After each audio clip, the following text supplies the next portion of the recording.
নিশ্চয়ই আল্লাহ তাআলা তোমাদেরকে ন্যায় বিচারের আদেশ দেন, সদাচরণের আদেশ দেন।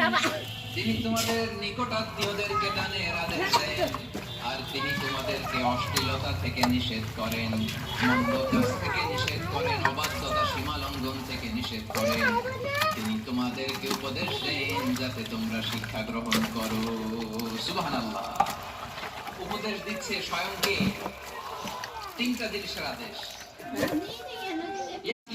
কথায়, কাজে, আচরণে, কমেন্ট, ফেসবুকের কমেন্টসে যত ধরনের নোংরামো আছে, যত ধরনের নিশ্চয়ই আল্লাহ তাআলা তোমাদেরকে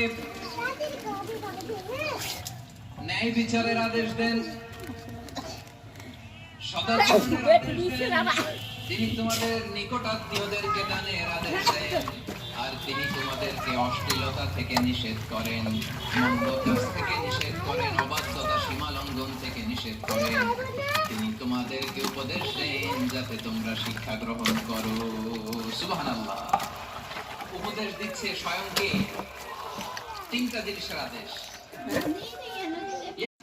কথায়, কাজে, আচরণে, কমেন্ট, ফেসবুকের কমেন্টসে যত ধরনের নোংরামো আছে, যত ধরনের